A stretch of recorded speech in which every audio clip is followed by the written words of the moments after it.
നമസ്കാരം മലയാളി വാർത്ത ഇൻസൈഡിലേക്ക് സ്വാഗതം.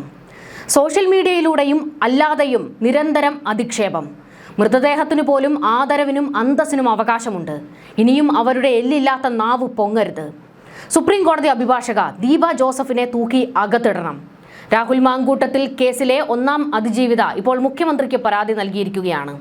മുഖ്യമന്ത്രിക്ക് മാത്രമല്ല ആഭ്യന്തരമന്ത്രി രമേശ് ചെന്നിത്തലയ്ക്കും കൂടിയാണ് അതിജീവിത പരാതി നൽകിയിരിക്കുന്നത്. അതിജീവിത രംഗത്ത് വന്നതോടുകൂടി സൈബർ ഇടത്തിൽ വീണ്ടും കത്തിപ്പടർന്ന് ചർച്ചകൾ.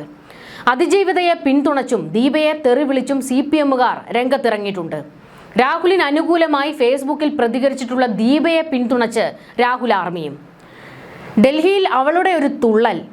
രാഹുൽ കോഴിയെ പാർട്ടിയിൽ തിരിച്ചെടുക്കണമെന്ന് സതീശനോട് പറയാനായിരിക്കും പോയതല്ലയോ അമ്മച്ചി. കൈരളിക്ക് നേരെ അവളുടെ നാവാട്ടം. ഇങ്ങനെയൊക്കെയാണ് കമ്മികൾ സോഷ്യൽ മീഡിയയിൽ രോദനം നടത്തിക്കൊണ്ടിരിക്കുന്നത്. ദീപയ്ക്കെതിരെ ശക്തമായ നടപടി സ്വീകരിക്കണമെന്നാണ് ഒന്നാം അതിജീവിത ആവശ്യപ്പെടുന്നത്. മാധ്യമങ്ങളിലൂടെയും സമൂഹ മാധ്യമങ്ങളിലൂടെയും ദീപ ജോസഫ് അപകീർത്തികരമായ പരാമർശങ്ങൾ നടത്തിയെന്നാണ് അതിജീവിത ആരോപിക്കുന്നത്. മൃതദേഹത്തിനു പോലും ആദരവിനും അന്തസ്സിനും അവകാശമുണ്ടെന്നും താൻ സമൂഹ മധ്യേ നിരന്തരം അപമാനിക്കപ്പെടുന്നുവെന്നും പരാതിയിൽ അതിജീവിത പറയുന്നു. ദീപ ജോസഫ് എന്ന വ്യക്തി നിരന്തരം എന്നെ വേട്ടയാടുകയാണ്. ഡൽഹിയിൽ മാധ്യമങ്ങളിലൂടെ തന്നെ അപമാനിക്കുന്നതും അപകീർത്തിപ്പെടുത്തുന്നതുമായ പരാമർശങ്ങളാണ് ദീപ നടത്തിയത്. ഇക്കാര്യങ്ങൾ കൂടി അന്വേഷണ പരിധിയിൽ ഉൾപ്പെടുത്തണം. ദീപ ജോസഫിന്റെ അറസ്റ്റ് ഉൾപ്പെടെയുള്ള നടപടികൾക്ക് ബന്ധപ്പെട്ട ഉദ്യോഗസ്ഥർക്ക് നിർദ്ദേശം നൽകണമെന്നും അതിജീവിത ആവശ്യപ്പെട്ടിരിക്കുന്നു. അതായത് മുഖ്യമന്ത്രിയോടും ആഭ്യന്തരമന്ത്രിയോടുമാണ് ഇങ്ങനെ ഒരു പരാതി അവർ അറിയിച്ചിരിക്കുന്നത്. ഇതിലെന്തെങ്കിലും നടപടി ഉണ്ടാകുമോ എന്നുള്ളത് കാത്തിരുന്ന് കാണണം. അതായത് നമുക്കറിയാം, മുൻപ് പിണറായി വിജയൻ സർക്കാരിൻ്റെ കാലത്ത് അതിജീവിതമാർ പിണറായി വിജയന് നേരിട്ടായിരുന്നു പരാതി കൊടുത്തത്. അന്ന് പോലീസുകാർ ചാടി ഇറങ്ങി അന്വേഷണം നടത്തുന്നതും രാഹുലിനെ കയറി വളയുന്നതും രാഹുലിനെ തപ്പി അങ്ങ് കർണാടകയിലേക്കും തമിഴ്നാട്ടിലേക്കും ഒക്കെ പോകുന്നതും പിന്നീട് പാലക്കാട്ടെ അദ്ദേഹത്തിൻ്റെ ഹോട്ടലിൽ നിന്ന് പിടികൂടിക്കൊണ്ട് പോകുന്നതുമൊക്കെ നമ്മൾ കണ്ടതാണ്. അതിൽ ഒരുപാട് വിമർശനങ്ങൾ പിണറായി സർക്കാർ നേരിട്ടിട്ടുമുണ്ട്. കാരണം സ്വന്തം പാർട്ടിയിലുള്ളവർ തെറ്റ് ചെയ്തപ്പോൾ ഇതുപോലെ വളഞ്ഞിട്ട് പിടികൂടിക്കൊണ്ട് പോകുന്നത് ഞങ്ങൾ ആരും കണ്ടിട്ടില്ല എന്ന് കേരളം ഒന്നടങ്കം പറഞ്ഞു. ഈ പറയുന്ന പിണറായി വിജയൻ കൂട്ടരുടെ കയ്യിലിരിപ്പ് കൊണ്ടുകൂടിയാണ് ഈ രാഹുൽ മാങ്കൂട്ടത്തിന് ഇത്ര വലിയ ഒരു ജനപിന്തുണ കിട്ടിയതും. ഈ തെരഞ്ഞെടുപ്പിൽ ഇവർ അടപടലം തോറ്റതിന് രാഹുൽ മാങ്കൂട്ടത്തിൽ വിഷയം ഒരു കാരണമായിട്ടുണ്ട് താനും. അപ്പോൾ അന്ന് ചാടി പുറപ്പെട്ട് അന്വേഷണത്തിന് ഇറങ്ങിയ കൂട്ടർ പിന്നീട് അടപടലം തേഞ്ഞു പോകുന്ന കാഴ്ചയാണ് നമ്മൾ കണ്ടത്. പക്ഷേ ഇവിടേക്ക് വരുമ്പോൾ ഈ കേസിൽ ഈ പറയുന്ന ചെന്നിത്തലയ്ക്കും VD സതീശനും ഒന്നാം അതിജീവിത പരാതി കൊടുക്കുമ്പോൾ അതിലൊരു അന്വേഷണത്തിന് സർക്കാരിന് മുതിർന്നേ മതിയാകൂ. കാരണം രാഹുൽ വിഷയത്തിൽ കൃത്യമായ നിലപാട് ഞങ്ങൾ എടുത്തിട്ടുണ്ട്, ബോധ്യത്തിൻ്റെ അടിസ്ഥാനത്തിൽ നിലപാടെടുത്തിട്ടുണ്ട് എന്ന് പറഞ്ഞ പാർട്ടിയാണ് കോൺഗ്രസ്. അതിൻ്റെ പേരിൽ ഒരുപാട് വേട്ടയാടലുകൾ VD സതീശന് നേരെ ഉണ്ടായിട്ടുമുണ്ട്. സ്വന്തം പാർട്ടിയിലുള്ളവർ, സ്വന്തം പാർട്ടിയിലെ സൈബർ ഗ്രൂപ്പുകൾ വരെ കേക്കച്ചൻ എന്നൊക്കെ വിളിച്ച് അധിക്ഷേപിക്കുന്ന ഒരു കാഴ്ച നമ്മൾ കണ്ടതാണ്. ഇപ്പോൾ കേരളത്തിൻ്റെ മുഖ്യമന്ത്രിയാണ് VD സതീശൻ, ആഭ്യന്തരമന്ത്രിയാണ് രമേശ് ചെന്നിത്തല. അപ്പോൾ ഒരു സ്ത്രീ അവർക്കൊരു പരാതി കൊടുക്കുമ്പോൾ അതിലൊരു അന്വേഷണത്തിന് സാധ്യതയുണ്ട്. തൊട്ടപ്പുറത്തൊരു സ്ത്രീ ആയതുകൊണ്ടുകൂടി അന്വേഷണം എന്തായാലും മുൻപോട്ട് പോകും എന്നാണ് വിവരങ്ങൾ പുറത്തു വരുന്നത്. കാരണം ഇതിലൊരു നടപടി എടുത്തില്ലെങ്കിൽ അതേത് രീതിയിൽ വ്യാഖ്യാനിക്കപ്പെടും എന്നുള്ള ഒരു ആശങ്ക സർക്കാരിനും ഉണ്ടാകാം. ഇത് മാത്രമല്ല, കോടതിയുടെ പരിഗണനയിലാണ് കേസുള്ളത്. ഇതുവരെ രാഹുൽ കുറ്റക്കാരനാണെന്നോ അല്ലെന്നോ കോടതി വിധിച്ചിട്ടില്ല. ആ ഒരു ഘട്ടത്തിൽ ഇപ്പോഴും ആരോപണ വിധേയൻ തന്നെയാണ് രാഹുൽ മാങ്കൂട്ടത്തിൽ. അങ്ങനെ വരുമ്പോൾ ഈ വിഷയത്തിൽ സർക്കാരിന് ഇടപെട്ടേ മതിയാകൂ. കാരണം സ്ത്രീ സുരക്ഷയൊക്കെ പറഞ്ഞ് അധികാരത്തിൽ വന്നവർ കൂടിയാണല്ലോ UDF സർക്കാർ. അപ്പോൾ ആ ഒരു രീതിയിൽ നോക്കുമ്പോൾ എന്തായാലും ഈ വിഷയത്തിൽ ഇടപെട്ടേ മതിയാകും. പക്ഷേ സോഷ്യൽ മീഡിയയിൽ ഇങ്ങനെ ഈ വിഷയത്തിൽ ദീപ ജോസഫിനെ പിന്തുണച്ചും ഒരു കൂട്ടർ രംഗത്ത് വരുന്നു, മറ്റൊരു കൂട്ടർ ഈ പറയുന്ന അതിജീവിതമാരെ പിന്തുണച്ചും രംഗത്ത് വരുന്നു. കേരള ഹൗസ് വളപ്പിൽ, അതായത് ഡൽഹിയിലെ കേരള ഹൗസ് വളപ്പിൽ മാധ്യമ പ്രവർത്തകർക്ക് നേരെ കയ്യേറ്റ ശ്രമം ഉണ്ടായി എന്നായിരുന്നു റിപ്പോർട്ടറിലെയും കൈരളിയിലെയും ഒക്കെ തലക്കെട്ട്. അതായത് ദീപ ജോസഫ് അവിടെ വെച്ച് മാധ്യമപ്രവർത്തകരെ കയ്യേറ്റം ചെയ്യാൻ ശ്രമിച്ചു എന്നാണ് പറയുന്നത്. എന്നാൽ ദീപ ഈ മാധ്യമങ്ങളോട് അവിടെ വെച്ച് പറയുന്നുണ്ടായിരുന്നു, എൻ്റെ അനുവാദമില്ലാതെ എന്നെക്കുറിച്ച് മോശമായി വാർത്ത കൊടുക്കാൻ പറ്റില്ല, ഞാൻ അത് അനുവദിക്കില്ല. മുഖ്യമന്ത്രിയെ ഞാൻ സ്വീകരിക്കുന്നു എന്ന വാർത്ത നിങ്ങൾക്ക് നൽകാം, അല്ലെങ്കിൽ ഞാൻ കേസ് ഫയൽ ചെയ്യും. എൻ്റെ പിറകെ നടന്ന് വാർത്ത ഉണ്ടാക്കേണ്ട. റിപ്പോർട്ടർ ചാനലിനോടും കൈരളിയോടും സംസാരിക്കാൻ എനിക്ക് താല്പര്യമില്ല. റിപ്പോർട്ടർ ഒന്ന് മാറി നിൽക്കൂ എന്നായിരുന്നു ദീപ അവിടെ പറഞ്ഞത്. അത് അവരുടെ സ്വകാര്യതയാണ്. അവിടേക്ക് കടന്നു കയറാൻ ഒരു മാധ്യമങ്ങൾക്കും അവകാശമില്ല. അവർ കേരളത്തിന്റെ മുഖ്യമന്ത്രി അവിടെ ഉണ്ട് എന്നറിഞ്ഞുകൊണ്ട് മുഖ്യമന്ത്രിയെ കാണാൻ പോകുന്നതാണ്. പക്ഷെ അവരെ കണ്ടതും റിപ്പോർട്ടറും കൈരളിയും കുത്തിത്തിരിപ്പ് ചോദ്യങ്ങളും വർത്തമാനവും തുടർന്നു. അതിനെയാണ് അവർ എതിർത്തത്. അതിലെന്താണ് തെറ്റ് എന്ന് സോഷ്യൽ മീഡിയ ചോദിക്കുന്നുണ്ട്. കാരണം ഇപ്പോൾ ആ വീഡിയോ വലിയ രീതിയിൽ വൈറലാകുന്നുണ്ട്. ഇതിനിടെ അതിജീവിതയെ രതിജീവിത എന്ന് വിളിച്ച് അധിക്ഷേപിക്കുകയും ചെയ്തിരുന്നു ദീപ. ഞാൻ മുഖ്യമന്ത്രിയെ കാണാൻ വന്നെങ്കിൽ അത് അതിജീവിതയെയും രതിജീവിതയെയും കുറിച്ചൊന്നും പറയാനല്ല എന്നായിരുന്നു ദീപ ജോസഫ് ഒരു പരാമർശം നടത്തിയത്. അതായത് മുൻപ് ഈ അതിജീവിതമാർ പിണറായി വിജയൻ മുഖ്യമന്ത്രിയായിരുന്നപ്പോൾ കാണാൻ പോയതിനെക്കുറിച്ച് പരിഹസിച്ചുകൊണ്ടാണ് ദീപ ഇങ്ങനെ പറഞ്ഞത്. പക്ഷേ ആ ഒരു പരാമർശം ഒഴിവാക്കാമായിരുന്നു, ഒരു അഭിഭാഷകയല്ലേ എന്ന് ഉപദേശിച്ചും സൈബറിടത്തിൽ ദീപ ജോസഫിന് ചില കമന്റുകളുണ്ട്. എന്തായാലും ഈ വിഷയം ഇപ്പോൾ സർക്കാരിന്റെ മുൻപിലേക്ക് കൂടി എത്തിയിരിക്കുന്ന ഘട്ടത്തിൽ അതിനെ സർക്കാർ ഏത് രീതിയിൽ കൈകാര്യം ചെയ്യും എന്നുള്ളത് ഇപ്പോൾ ഉറ്റുനോക്കുകയാണ് എല്ലാം. മാധ്യമങ്ങളോട് കത്തി കയറുകയായിരുന്നു അക്ഷരാർത്ഥത്തിൽ ദീപ ജോസഫ്. കാരണം മാധ്യമങ്ങളുടെ ഈ കുത്തിത്തിരിപ്പ് ചോദ്യമാണ് അവരെ ഏറെ പ്രകോപിപ്പിച്ചത്. നമ്മൾ ഒരാളെ പ്രകോപിപ്പിക്കുന്ന രീതിയിൽ മറുപടി പറഞ്ഞു കഴിഞ്ഞാൽ അവർ തിരിച്ച് അതേ രീതിയിലായിരിക്കുമല്ലോ അവരും മറുപടി പറയുക. അതാണ് സംഭവിച്ചത്. മറ്റൊരു കാര്യം, ഈ റിപ്പോർട്ടറിന്റെ ഒരു പ്രധാന ജോലി എന്താണ് എന്ന് ചോദിച്ചു കഴിഞ്ഞാൽ ഈ കുത്തിത്തിരിപ്പ് ചോദ്യങ്ങളൊക്കെ തന്നെയാണ്. നമ്മളത് പലപ്പോഴും കാണാറുള്ളതാണല്ലോ. രാഹുൽ മാങ്കൂട്ടത്തിൻ്റെ വിഷയത്തിലാണെങ്കിലും രാഹുലിൻ്റെ കേസ് രാഹുൽ പലതവണ പറഞ്ഞിട്ടുണ്ട്, എനിക്ക് പറയാനുള്ളത് ഇവിടുത്തെ മാധ്യമങ്ങളോട് പറയേണ്ട കാര്യമില്ല, ഞാനിത് കോടതിയിൽ പറഞ്ഞുകൊള്ളാം, എനിക്ക് ജനങ്ങളെ അത് ബോധിപ്പിച്ചാൽ മതി എന്ന് പലതവണ രാഹുൽ മാങ്കൂട്ടത്തിൽ പറഞ്ഞിട്ടുണ്ട്. പക്ഷേ രാഹുൽ മാങ്കൂട്ടത്തിൻ്റെ തലവെട്ടം എവിടെ കണ്ടാലും റിപ്പോർട്ടറിന് അറിയേണ്ടത് പീഡന കേസ് എന്തായി എന്നാണ്. അപ്പോൾ അങ്ങനെ പ്രകോപിപ്പിക്കുമ്പോൾ അവർ ആ രീതിയിൽ മറുപടി പറയും. അങ്ങനെ മറുപടി കിട്ടുമ്പോൾ അയ്യോ ഞങ്ങളെ ആക്രമിച്ചേ, കയ്യേറ്റം ചെയ്യുന്നേ എന്നൊക്കെ പറഞ്ഞിട്ട് കാര്യമില്ല. മാധ്യമപ്രവർത്തകരുടെ അടുക്കലേക്ക് പൊട്ടിത്തെറിച്ചുകൊണ്ടായിരുന്നു ദീപ ചെല്ലുന്നത്. ഇത് മാത്രമല്ല, ഈ മാധ്യമപ്രവർത്തകരെ നീ എടി എന്നൊക്കെ പറഞ്ഞ് സംബോധന ചെയ്യുന്നുമുണ്ട്. പക്ഷേ അതൊക്കെ ഒന്ന് ഒഴിവാക്കാമായിരുന്നു എന്നുള്ള ഒരു കാര്യം എടുത്തു പറയുകയാണ്. കാരണം അത്തരത്തിൽ നമ്മൾ ഒരു പൊതു മധ്യത്തിൽ നിൽക്കുമ്പോൾ അത്തരത്തിലുള്ള സംസാരങ്ങൾ ഒഴിവാക്കാമായിരുന്നു എന്നുള്ളത് എടുത്തു പറയുകയാണ്. മുഖ്യമന്ത്രിയെ സ്വീകരിക്കാൻ ഞാൻ വന്നത് അതിജീവിതയുടെയും രതിജീവിതയുടെയും കാര്യം പറയാനാണോ എന്നായിരുന്നു ദീപ ജോസഫിന്റെ അധിക്ഷേപ പരാമർശം.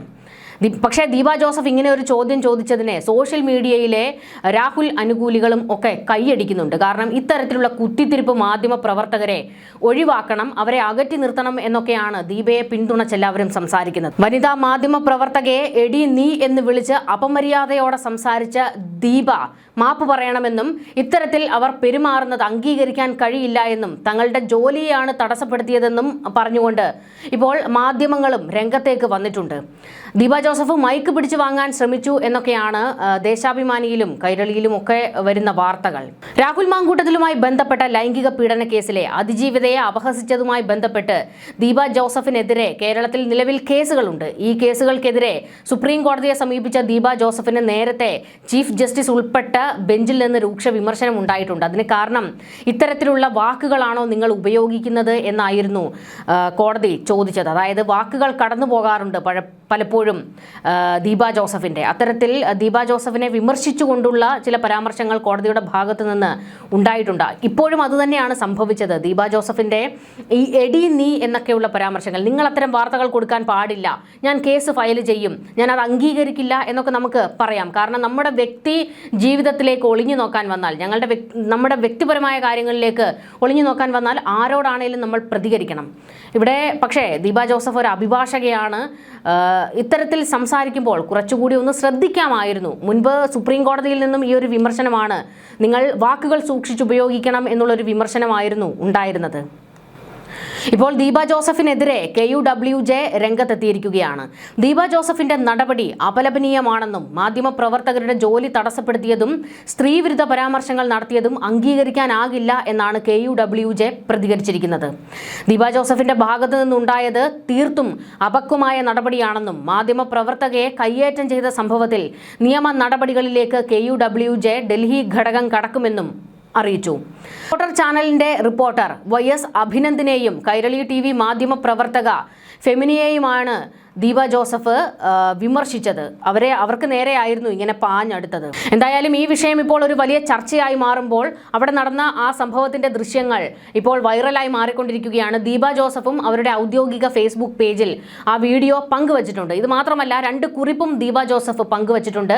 നമുക്ക് ആ 2 കുറിപ്പുകൾ കൂടി ഒന്ന് പരിശോധിക്കണം. അത്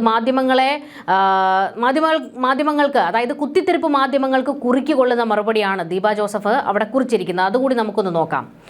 ഞാൻ എൻ്റെ പരസ്യം ചെയ്യുന്നത് ചീപ്പ് ചാനലുകൾ ഉപയോഗിച്ചാണ്. വെറുതെ ഛേദമില്ലാത്ത ഉപകാരം ചെയ്യാമെന്ന് കരുതി ഒരു പണിയും ഇല്ലാതെ ചോറി കുത്തിയിരിക്കുന്ന 3-4 ചാനലുകൾ അതിനായി ഞാൻ ഉപയോഗിക്കുന്നു. പക്ഷേ എനിക്ക് നയാ പൈസ ചെലവില്ല. അവരുടെ വാടകയ്ക്കെടുത്ത സ്വന്തം വെടിക്കാറ്റ് സമീപനത്തെ തുറന്നു കാട്ടി. അന്നു മുതൽ അവരെന്നെ തെരഞ്ഞു പിടിച്ച് പബ്ലിസിറ്റി തരുന്നു. ഞാൻ എന്തായാലും ഹാപ്പിയാണ്. കൈരതി, മരരതി ഇവരെയൊക്കെയാണ് ഞാൻ സാധാരണയായി എൻ്റെ പരസ്യത്തിന് ഉപയോഗിക്കാറ്. അതായത് കൈരളിയെയും റിപ്പോർട്ടറിനെയുമാണ് അങ്ങനെ അവർ പറഞ്ഞിരിക്കുന്നത്. ഒരു മുതൽ മുടക്കില്ലാതെ അന്തർദേശീയ തലത്തിലെത്താൻ എന്നെ സഹായിക്കുന്ന രതിമൂർച്ച ചാനലുകൾക്ക് എൻ്റെ വക ഒരു ലോലിപോപ്പ് കൊടുത്താൽ പോരെ കൂട്ടുകാരെ. ഇതിന് പിന്നിൽ ഡൽഹി, നേപ്പാൾ, കേരളം, വിയറ്റ്നാം, തായ്ലൻഡ് കേന്ദ്രമാക്കി പ്രവർത്തിക്കുന്ന ഒരു വക്കീലിനെയാണ് ഞാൻ ഏജന്റാക്കി വെച്ചിട്ടുള്ളത്. ലോകത്ത് മറ്റാർക്കും കിട്ടാത്ത ഈ സുഖ സൗകര്യം ഞാനൊന്ന് ആസ്വദിക്കട്ടെ.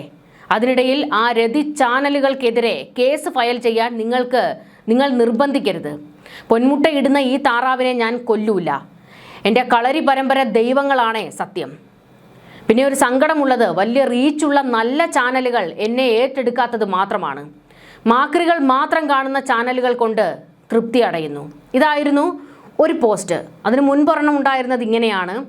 ഇന്ന് അർദ്ധരാത്രി ഏതാണ്ട് 12:30 ശേഷം കേരളത്തിൻ്റെ മുഖ്യമന്ത്രി ശ്രീ VD സതീശൻ കേരള ഹൗസിൽ എത്തുന്നത് എല്ലാ ചാനലുകൾക്കും വലിയ വാർത്തയായി.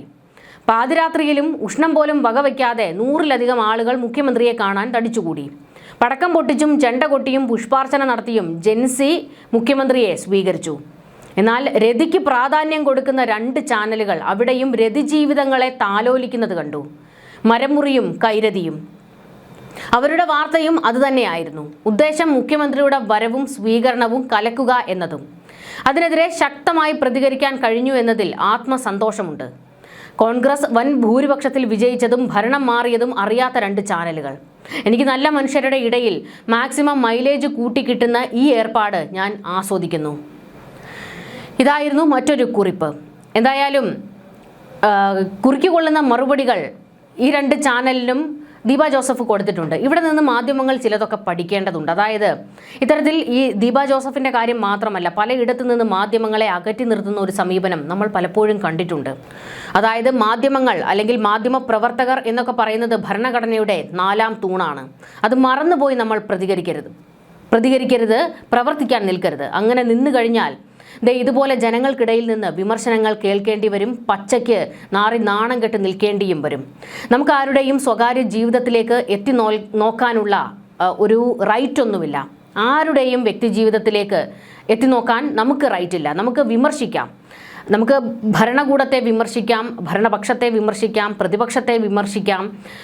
ഇവിടുത്തെ ഭരണാധികാരികളുടെ ഭാഗത്ത് നിന്ന് തെറ്റുകുറ്റങ്ങൾ ഉണ്ടാകുമ്പോൾ നമുക്കതിനെയൊക്കെ വിമർശിക്കാം. പക്ഷേ ഒരിക്കലും നമുക്ക് അവരുടെ വ്യക്തി ജീവിതത്തിലേക്ക് കടന്നു കയറാൻ അധികാരമില്ല. അതുപോലെ തന്നെയാണ് സാധാരണക്കാരുടെയും മറ്റു മനുഷ്യരുടെയും ഒന്നും വ്യക്തി ജീവിതത്തിലേക്ക് കടന്നു കയറാൻ നമുക്കൊരധികാരവുമില്ല. ദീപ ജോസഫ് എന്ന് പറയുന്ന ഒരു സ്ത്രീ, ഒരു അഡ്വക്കേറ്റ്, ഒരു അഭിഭാഷക അവിടെ മുഖ്യമന്ത്രിയെ കാണാൻ പോകുന്നു. അതിനകത്ത് ഒരു കുത്തിത്തിരിപ്പ് ചോദ്യത്തിൻ്റെ ഒന്നും ആവശ്യമുണ്ടായിരുന്നില്ല. റിപ്പോർട്ടറിൻ്റെയും കൈരളിയുടെയും ഒക്കെ സ്ഥിരം ഏർപ്പാടുകളാണ് ഈ കുത്തിത്തിരിപ്പ് ചോദ്യങ്ങൾ ചോദിച്ച് ബാക്കിയുള്ളവരെ എതിരെ നിൽക്കുന്നവരെ പ്രകോപിപ്പിക്കുക എന്നുള്ളത്.